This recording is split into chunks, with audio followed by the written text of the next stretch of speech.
Il était une fois une famille monogame dont sont issus 6 enfants. Le père de cette famille a décidé de traiter les enfants de façon disparate. Donc, il a divisé les enfants en plusieurs catégories distinctes. La première catégorie a pour argent de poche le mois un minimum de 1 million.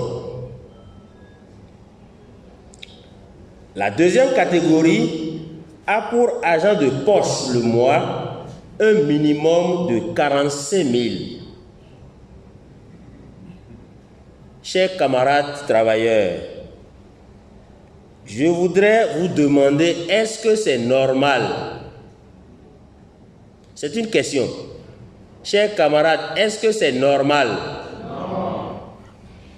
Alors, nous constatons tous, membres de cette famille, qu'il y a l'inégalité et l'inéquité dans le traitement de l'argent de poche. Chers camarades, après ce constat, comment nous allons faire pour que le Père sache qu'il y a injustice? C'est une question. Comment nous allons faire après ce constat pour que le Père sache qu'il y a injustice dans la famille? Nous devons faire quelque chose. Camarades, salut. Vous savez que rien ne va malgré les prouesses du ministre au niveau des sports, rien ne va dans l'ensemble. Et mon camarade du ministère des TP nous a posé des questions, mais qu'est-ce que nous devrions faire? C'est des sittings, c'est des marches, c'est des grèves. Parce que je ne suis pas d'accord avec ceux qui croient qu'au Bénin, il n'y a plus le droit de grève, c'est faux. Quel est le texte qui a suspendu le droit de grève au Bénin? Ça n'existe pas. Mais c'est les syndicalistes qui savent pourquoi ils ne peuvent plus continuer d'exercer, qui mettent ça là devant pour ne rien faire. Et c'est ça qui nous vend la peur.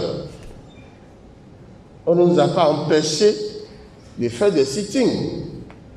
On ne nous a pas empêchés de marcher. On ne nous a pas empêchés d'aller en grève. Si ça ne va pas, nous avons les moyens. Donc on pourrait se poser la question de savoir qu'est-ce que le Conseil national du patronat du Bénin, instance fêtière du secteur privé, cherche à un congrès des travailleurs du ministère qui est une structure d'État, une structure publique. C'est peut-être mal connaître la synergie qui doit exister entre le secteur public et le secteur privé. Vous savez, le secteur privé a besoin d'une administration de développement pour atteindre ses objectifs, qui est la production de la richesse et la création de l'emploi. Et à ce titre, le Conseil national du patronat du Bénin a besoin de syndicats forts, de syndicats de développement, des travailleurs professionnels, que vous êtes déjà. Donc, comprenez que quand le ministère ou toute autre structure de l'État où se retrouvent les travailleurs, les employeurs doivent être à vos côtés parce que nous poursuivons en réalité les mêmes objectifs, les mêmes causes.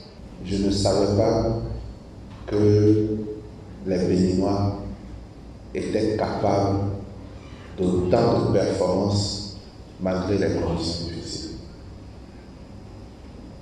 C'est vrai que nous avons fait quelques petits pas en ce qui concerne l'amélioration des conditions de vie des travailleurs de façon générale et de ceux du central GSL en particulier.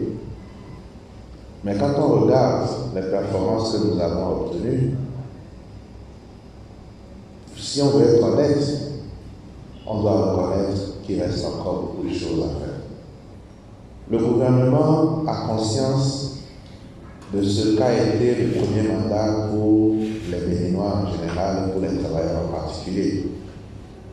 Nous savons que nous avons demandé de faire des sacrifices énormes, de renoncer à certaines habitudes du passé qui parfois ont la couture. Nous savons que pour certains, il a été difficile de renoncer à un certain nombre de choses. Mais je voudrais que vous ayez tous la satisfaction des performances que nous avons réalisées pendant le premier mandat.